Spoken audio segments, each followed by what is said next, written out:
Good morning friends, welcome to my channel Anokhi Mohabbat. और आप देख रहे हैं फेम। लास्ट पार्ट में हमने देखा था कि जहां पर जो हमारी प्रियांशी रहती है वो पहले तो सबसे पहले एक ब्रेकिंग न्यूज रहती है कि वो प्रियांशु के साथ रिलेशनशिप में है और 2-3 महीनों से रिलेशनशिप में। एलिसन उसकी सिर्फ एक दोस्त है और कुछ भी नहीं है, नथिंग इज एल्स। ये सारी जब स्टेटमेंट होता है उसके बाद जो मैच होते हैं, जिस मैच में परफॉर्मेंस वो अच्छा तो करती है बट उतना अच्छा नहीं कर पाती है। बोलते हैं ना 100% परफॉर्मेंस जो होना चाहिए वो नहीं कर पाती है। और उसको देख के सोफिया जो उसकी बेस्ट फ्रेंड रहती है वो भी स्ट्रेस में हो जाती है, तो वो भी अपना 100% नहीं दे पाते। ऐसे करके अंडर प्रेशर में आके टीम हार जाती है। दूसरी तरफ हमें ये देखने को मिलता है कि एलिसन बहुत बहुत ज्यादा अपसेट होती है, लेकिन उस समय वो कुछ बोलती भी नहीं है।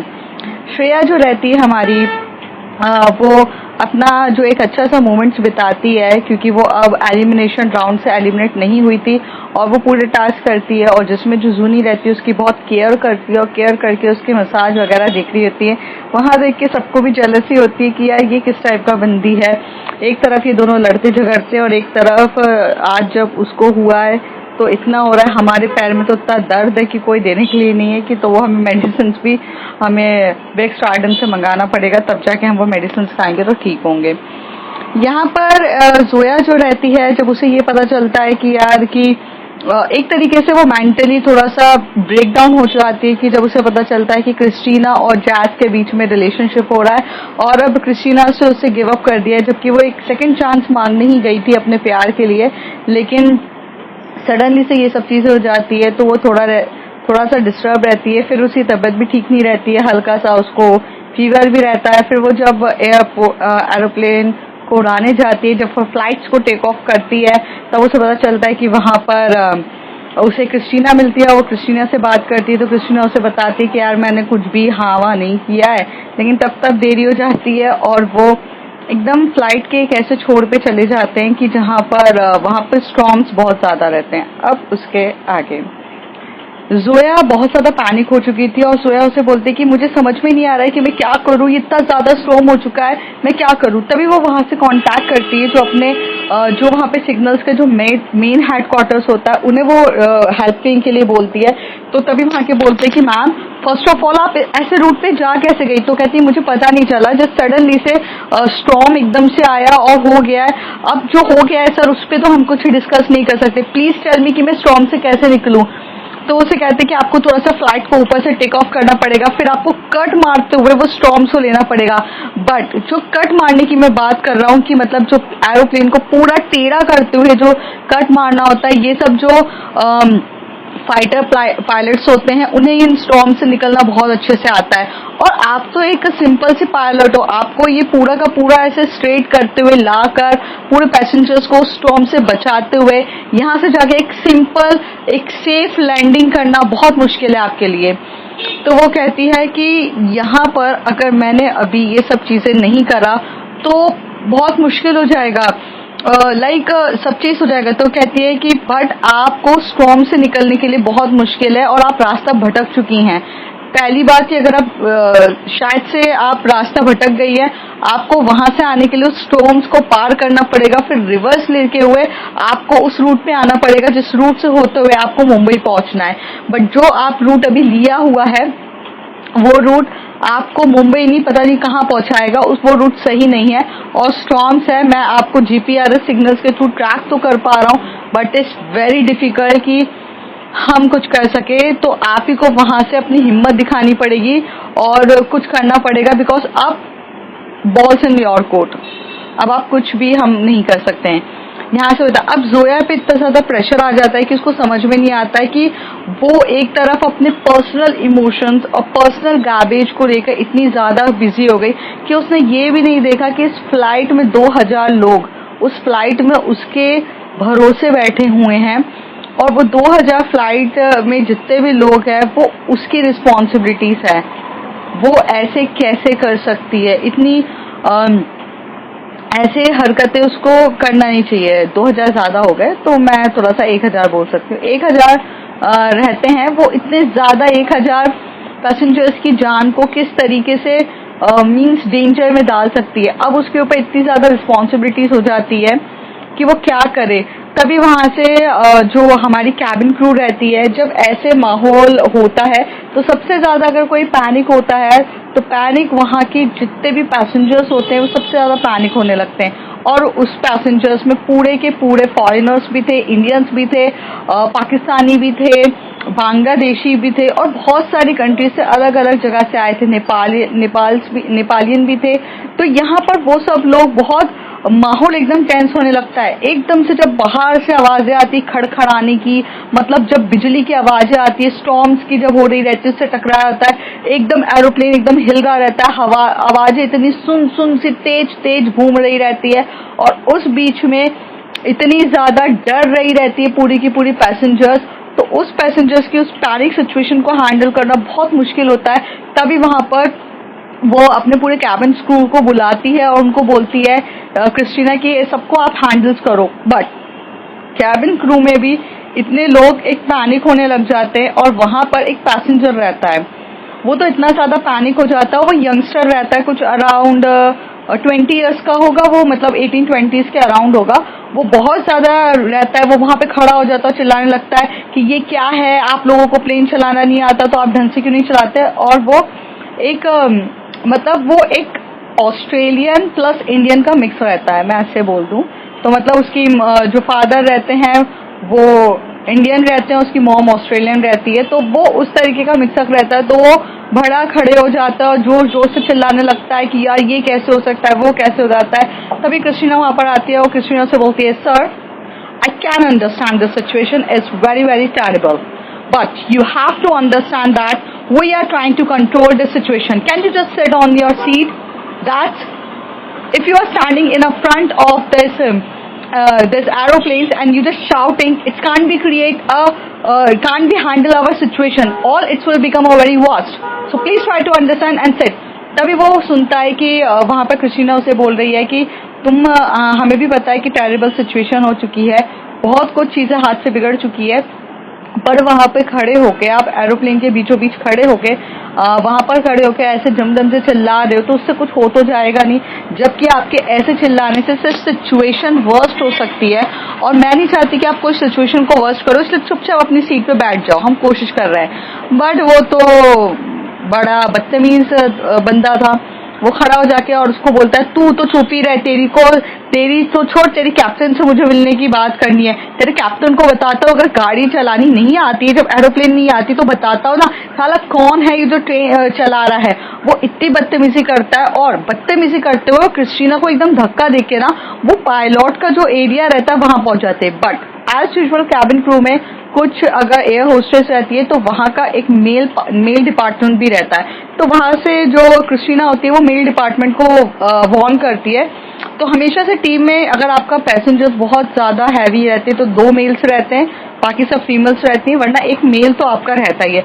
वहां से वो मेल आता है, वो उसको पकड़ के बोलता है कि क्या बदतमीजी है, तुम किस तरीके से बात कर रहे हो।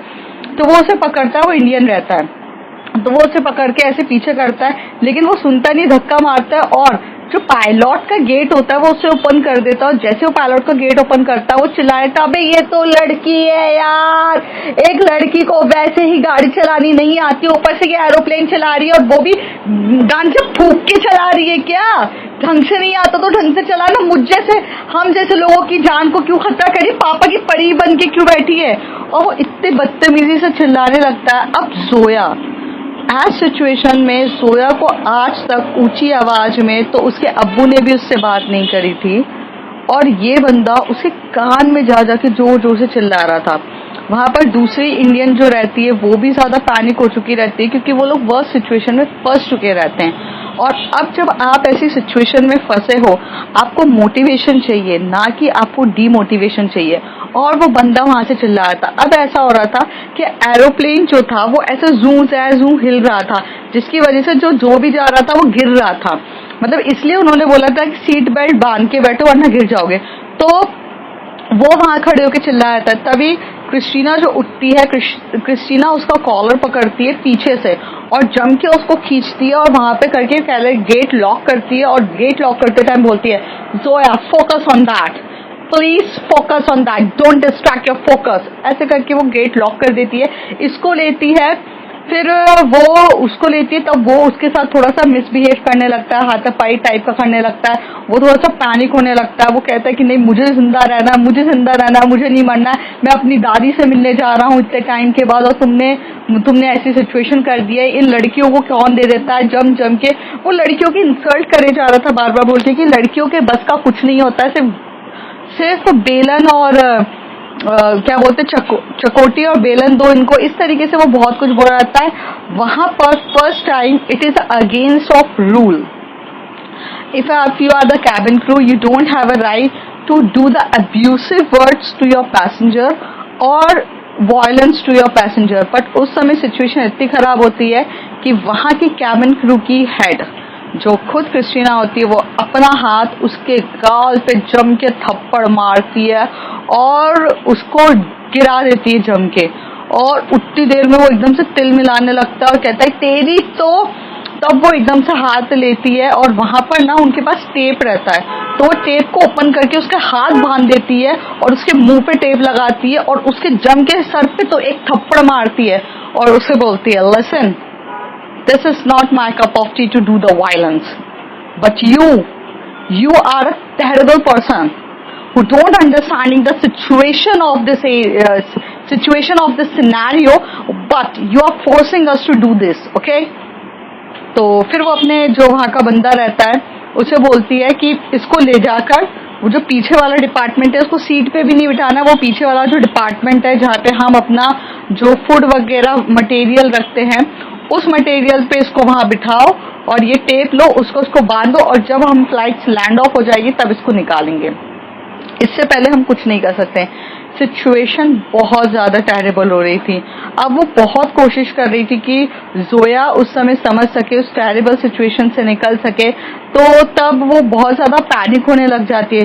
तो एक बार क्रिस्टीना अपनी हिम्मत जुटाते हुए वो ओपन करती है गेट और अंदर जाती है, तो जोया बहुत पैनिक होने लगती है। जोया एकदम से डर चुकी रहती है और दूसरी वाली तो बेहोशी हो जाती है डर के, मतलब ऐसी हालत हो जाती है। तब वो उसको बोलती है, तभी वो पीछे से बोलती है, हमें नहीं लगता हम कुछ कर पाएंगे, शायद आज ये हमारा आखिरी दिन हो या तो फिर सबका आखिरी दिन होगा, हालत बहुत ज्यादा खराब है।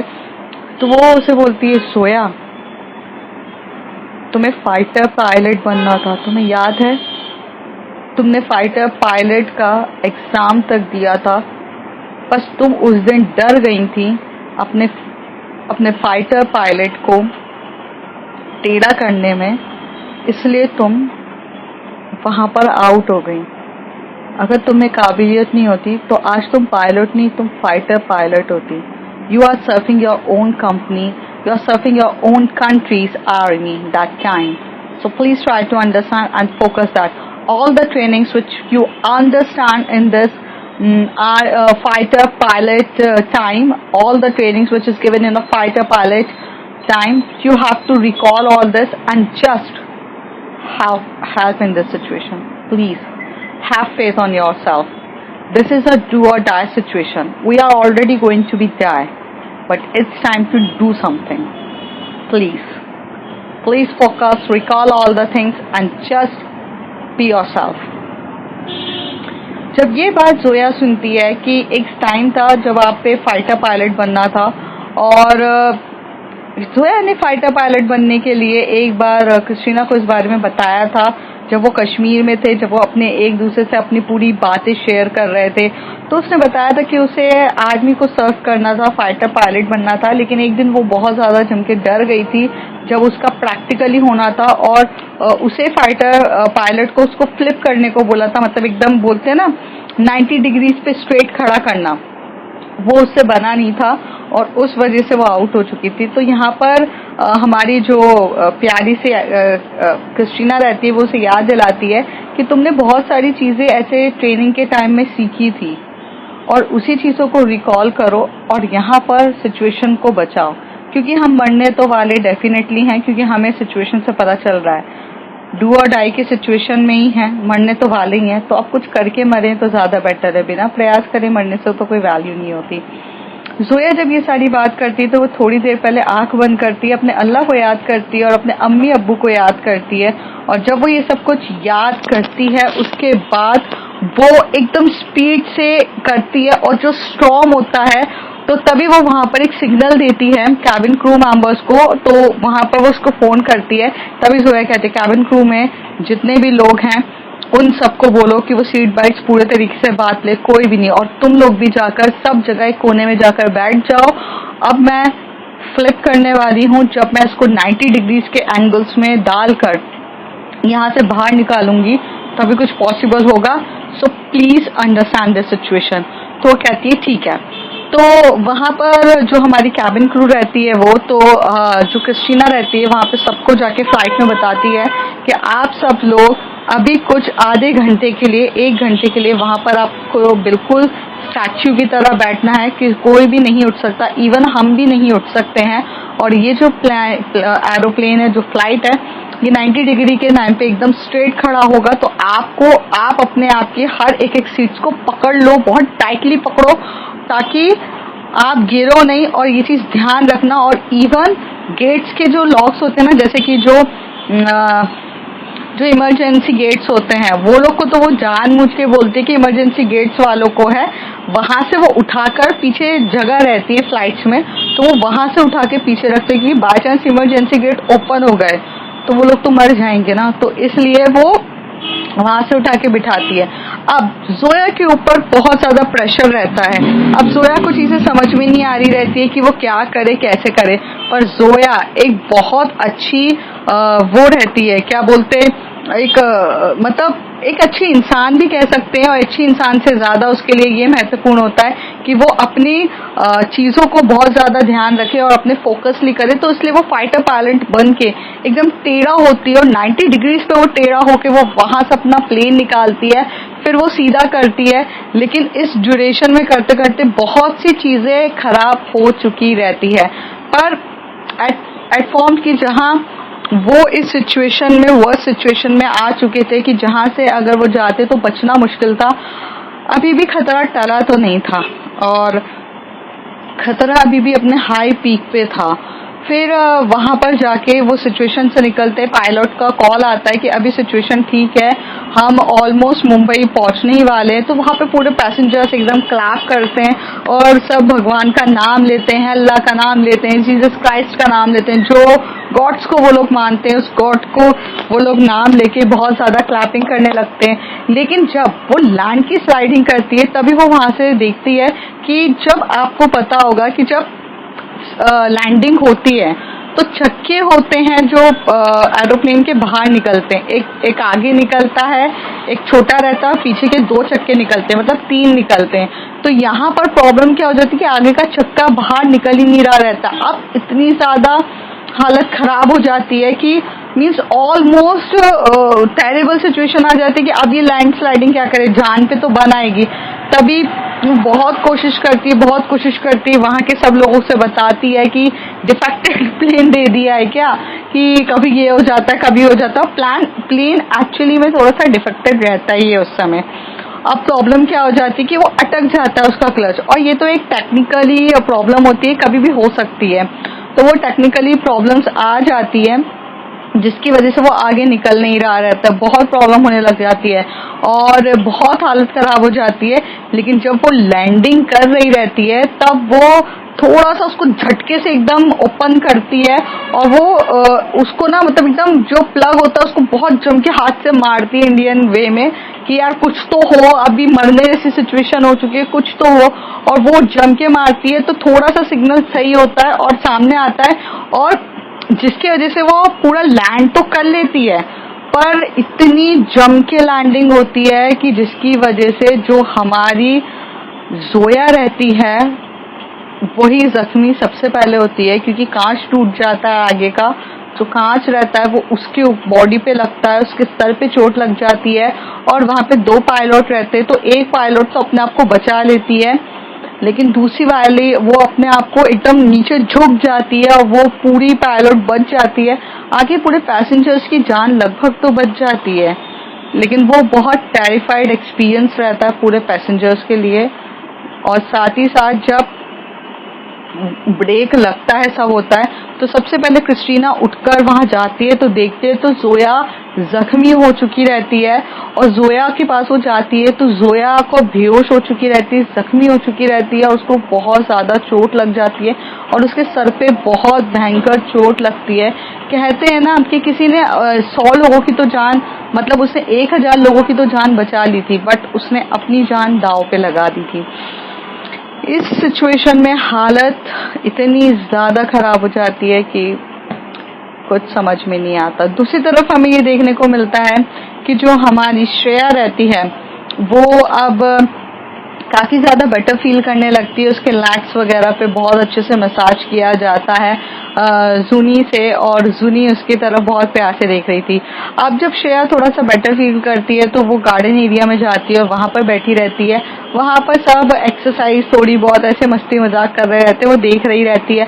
तभी उससे बात करने के लिए आयु आ जाता है, पिया आ जाते हैं, और सबके सब उससे, जो भी टीना, जाफर, जो अब लोग इतने अच्छे से एक दूसरे से घुल गए थे, सब बात करने लगते हैं। थोड़ी देर में बात करते करते हमारी जो जूनी रहती है वो भी आई जाती है, और ये सब लोग एक दूसरे के साथ भाईचारा टाइप का एक मस्ती मजाक कर ही रहे रहते। तभी वहां से बिग स्टारडम की वॉइस आती है और बिग स्टारडम वहां पर एक अनाउंसमेंट करता है। वो अनाउंसमेंट ये रहता है कि अब एलिमिनेटर्स राउंड स्टार्ट हो रहा है, कि जहाँ पे एलिमिनेशन होंगे, जहाँ एलिमिनेशन होंगे तो अब जिस तरीके से जूनी ने ये टास्क जीता था, तो इस वजह से उसकी टीम पूरी तरीके से सिक्योर्ड हो चुकी है।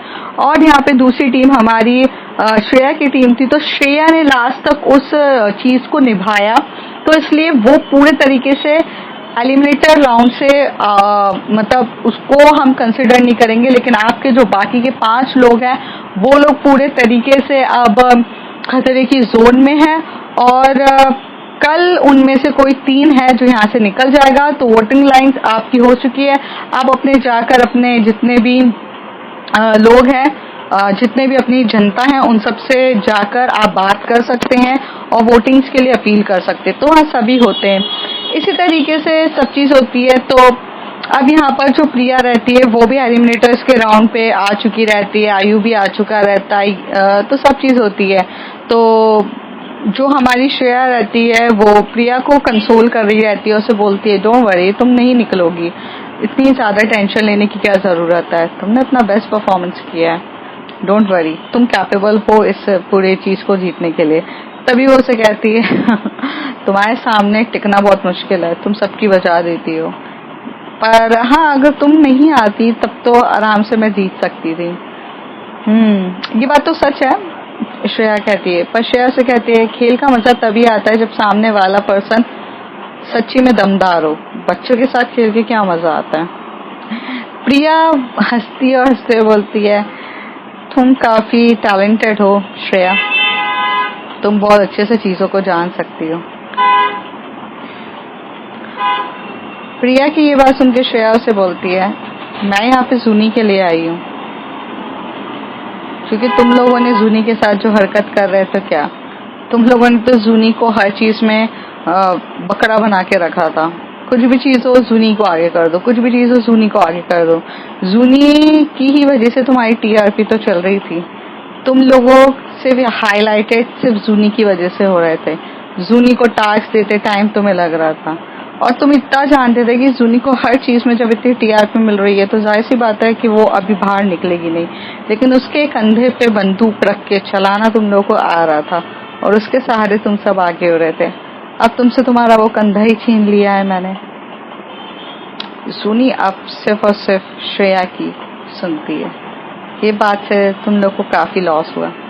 अभी तक तुम होते तो एलिमिनेटर राउंड में जूनी होती, और जब जूनी होती तो तुम सब सेफ होते, जूनी होती बाकी होती, और ये बात भी तुम्हें पता था कि जूनी फिर से सेफ हो जाएगी और तुम लोग तो कभी एलिमिनेटर राउंड पे आते ही नहीं। पर यहाँ पर पूरा पासा पलट चुका है। प्रिया कहती है कि मुझे एक चीज समझ में नहीं आई है श्रेया, तुम जूनी के लिए इतनी ज्यादा क्यों ध्यान रखती हो? जूनी तो तुम्हारी इतनी खास क्यों है? क्यों तुम उसके लिए ऑल टाइम प्रोटेक्टिव नेचर दिखाती हो? तभी श्रेया कहती है इतनी सारी डिटेल में तुम्हें जानने की जरूरत नहीं है। और एक बात याद रखो प्रिया और यहाँ की बाकी टीम मेंबर्स, तुम लोग जितना भी जूनी के कान में मेरे लिए गलत चीज डालोगे या उसे मुझसे अलग करने की कोशिश करोगे, उल्टा तुम लोगों पे ही वो भारी पड़ेगा। तो प्लीज मत करना। मैं नहीं चाहती कि ऐसा कुछ हो जाए कि फिर अनजाने में ही सही तुम लोग ही आउट हो जाओ। श्रेया ये बोल के वहां से जा रही रहती है। तभी वो जूनी की तरफ बोलती है जूनी। तो जूनी भागते हुए उसके पास आती है। उसे बहुत टाइम से एकदम से वो एक्चुअली वहां पे थोड़ी सी मस्ती कर रही थी सबके साथ बात करते हुए, और मतलब वो कुछ एकदम चीजें बता रही थी, एकदम मस्ती कर रही थी। फिर वहां से भागते हुए आती है। भागते हुए आते से एकदम से गले लग जाती है श्रेया के, और श्रेया उसके जो सर पे ऐसे हाथ रख के बोलती है क्या हो गया। तो वो कहती है कि कुछ नहीं, समथिंग वो फैमिलीज के बैकग्राउंड के बारे में बता रहे थे तो हम हंस रहे थे। तो कहती है कि तुम्हें अगर बात करनी है तो तुम कर सकते हो। कहती नो नो नो, उनसे ज्यादा इम्पोर्टेंट तुमसे बात करना है। और बताओ क्या है। तो वो कह रही थी कि कुछ नहीं, मैं तो थोड़ा सा सोने जा रही थी तो मैंने सोचा मैं तुम्हें बता दूं, मुझे कुछ ठीक नहीं लग रहा है, तो तुम ध्यान रखना अपना जब तक मैं सो रही हूँ, किसी की भी बातों को दिल पे मत लेना। तो कहती है पिछली बार का बहुत भारी पड़ा, तुमने मुझे इतना सब कुछ सुना दिया था, गिव अप वाली बात। तो उसी तरह देख के बोलती है सोनी तुम मुझ पे गिव अप कर सकती हो और मैं तुम पे गिव अप नहीं कर सकती हूँ, यही मैं हूँ। और ये करके उसके फोरहेड पे किस करती है, उसे हक करती है और फिर वो वहां से चली जाती है। जूनी यहाँ से टर्न होती है और वो थोड़ा सा लोगों मेंबर से मिलने के लिए चली जाती है। ऐसे वक्त थोड़ा सा दिन भर का दिन में ऐसी वक्त गुजर जाता है। थोड़ी देर के बाद जो हमारा बिग स्टारडम का वॉइस आती है वो ये कहते हैं कि अब एलिमिनेटर राउंड है, और एलिमिनेटर राउंड से जब एलिमिनेटर राउंड स्टार्ट होता है तो इसे बोला जाता है वीकेंड का वार। तो जब वीकेंड का वार होता है तो इस वीकेंड में हम लोग कुछ टास्क रखते हैं, कुछ चीजें रखती हैं एज चीज कि अब यहाँ पर हमारे सबसे पहले सेलिब्रिटीज आ रहे हैं और यहाँ पे बहुत इम्पोर्टेंट सेलिब्रिटीज आ रहे हैं। तो हम चाहते हैं कि आप उन लोगों का वेलकम एक डांस परफॉर्मेंस से करो और ये डांस परफॉर्मेंस आप अच्छे से प्रिपेयर करो। तो उसे बोला जाता है कि आप डांस परफॉर्मेंस स्टार्ट करो अपनी अपनी। तो यहाँ पर श्रेया को जब ये बात पता चलती है तो श्रेया के लेग्स में ऑलरेडी इतनी ज्यादा वो बोल सकते हैं ना कि नस चढ़ चुकी थी, उसके हाथ वाथ में पेन था, तो वो डांस के लिए नहीं थी। तो पहले बोल देती कि I am not capable to dance, तो वो वहां डांस नहीं करती है। तो बाकी अब क्या रहता है, अभी तक तो देखा जाए तो 12 लोग थे, 12 में से सिर्फ 11 डांस करते हैं, तो 2-2 का पेयर बन चुका रहता है और एक जगह 2 के पेयर के बदले 3 का पेयर बनता है और वो लोग डांस प्रिपेयर करते हैं और जब वीकेंड का वार आएगा तब वो डांस करेंगे। अब ये लोग अपनी डांस की प्रिपरेशन में लग जाते हैं। तो यहाँ से एक बॉक्स आता है जिस बॉक्स में नाम लिखा रहता है कि किसको किसके साथ डांस करना है। तो वो सारे बॉक्स को एक वहां पे बिग स्टारडम का एक डार्क हाउस रहता है, उधर से जाके वो एक चिट उठाएंगे, उस चिट में लिखा रहेगा नाम और उस चिट के हिसाब से आके वो अपना चिट के साथ नाम डिस्क्लोज करेंगे और उसके साथ वो पार्टनर्स बन के डांस प्रिपेयर करेंगे। दूसरी तरफ हमें ये देखने को मिलता है कि जब टीम बहुत ज्यादा हार जाती है तो एलिसन बहुत ज्यादा प्रॉब्लम में हो चुकी रहती है। फिर वो यहाँ से डायरेक्ट ये लोग मुंबई पहुंचते हैं। जब ये लोग मुंबई पहुंचते हैं तो एलिसन बिना वक्त जायज करते हुए वो फटाफट अपना जो सामान है वो होटल्स रूम में रखती है और फिर वो वहां से एकदम से कैब लेकर जा रही रहती है। तभी से सूफिया बोलती है where are you going. So Allison Sufiya की तरफ बोलती है I am going to meet Kriyanshi, I want to talk with her. I want to know that she is fine or not. And I want my answer. Why she is not picking up my call? Did I do something wrong? Did all is this messy is happened by me? Did I am the person who make hurt to her? So I want to know all the answers. सूफिया जब ये सुनती है कि Allison बोलती है कि मैं क्रियांशी से मिलने जाती हूँ, मुझे मेरे कुछ सवालों का जवाब चाहिए कि वो मेरा फोन पिकअप क्यों नहीं कर रही है, वो मुझे इग्नोर कर रही है और क्या मेरी वजह से ही ये सारी ट्रबल स्टार्ट हुआ है, ये मैस जो हुआ है वो क्या मेरी वजह से हुआ है, क्या मैंने उसे हर्ट किया है, मुझे ये सारे सवालों के आंसर्स जानने हैं। और जिसके लिए वो बोलती है तभी क्रियांशी की ये जब एलिसन की ये बात सुनती है तो सोफिया उसका हाथ पकड़ कर बोलती है, I completely understand which you are going through, but to go and talk to her it's a good idea, but it is just a time of the morning. In this time maybe she is busy on the shootings. First of all we have to find out where she is. If she is in a shooting, we don't know where she is going to be shoot her, and we don't know where are you going. First of all tell me. तो जब Allison ये बोलती है कि ये बिल्कुल सही idea है कि तुम जाओ उससे बात करो, पर तुम कहाँ जाओगी, अभी मॉर्निंग का टाइम है, हो सकता है कि वो शूटिंग में बिजी हो, और कहाँ शूट कर रही है तुम्हें क्या पता, और अगर तुम जाना चाहती हो तो तुम जा कहाँ रही हो. तभी एलिसन उसे रिप्लाई करते हैं, I am going to meet her in her home. तो वो बोलती है कि exactly you are going to meet her in home, but if she is busy on the shootings she will be not in the home, so just wait for the right time. At the evening we will be go and talk to her, and till that time we will be find out where she is Kriyanshi. I will talk to Kriyanshi manager, what's name. तो तभी Allison कहती है अतुल, तो कहती है I will talk to Atul and I will find out the complete schedule of the Kriyanshi, and then we will go to meet her and find all the reasons. So till then you just relax yourself and try to understand the situation. तो वो यहाँ से बोलती है ठीक है, क्योंकि Sophia बहुत समझदार रहती है, उसकी बेस्ट फ्रेंड रहती है, इसलिए वो उसकी बात को समझती है, और वो कहती है कि अभी जाकर रोड पे थोड़ी ना ढूंढेंगे उसको, अभी वो अगर घर पर नहीं होगी तो शूटिंग पे गई होगी, शूटिंग पे कहाँ गई है, कहाँ पर है, इतनी सारी चीज़ें फाइंड आउट हमें नहीं है, हमें उसको एक बार में ही मिलना है, पर अच्छे से मिलना है, तो हम सब कुछ फाइंड आउट कर लेंगे, तब तक के लिए तुम शांति से बैठ जाओ. और वो उस बात पे ओके कह रही. तो अब फ्रेंड्स देखते हैं आगे क्या होता है, और अब ये सिचुएशन कहाँ से कहाँ जाएगी जानेंगे अगले कुछ एपिसोड्स में. तब तक के लिए bye bye, take care. If you like my story like share and subscribe. और हाँ, बहुत लोगों का होगा कि मैम क्रियांशी और एलिसन का थोड़ा सा ज़्यादा लेकर आओ, तो जाहिर सी बात है भाई वो सब कुछ ज़्यादा ही आने वाला है, बस थोड़ा सा इंतज़ार करो, क्योंकि जोया और श्रेया ये सब इम्पोर्टेंट कपल है. अभी तक तो श्रेया और जूनी के बीच में तो लव ही कन्फेस नहीं हुआ है. ये लोग तो पहले लोग हैं जिन्होंने अपना लव ही कन्फेस नहीं किया एक दूसरे के लिए, तो इनकी तो रोमांटिक लव स्टोरी भी स्टार्ट होने में भी बहुत टाइम है. तब तक के लिए बाय बाय.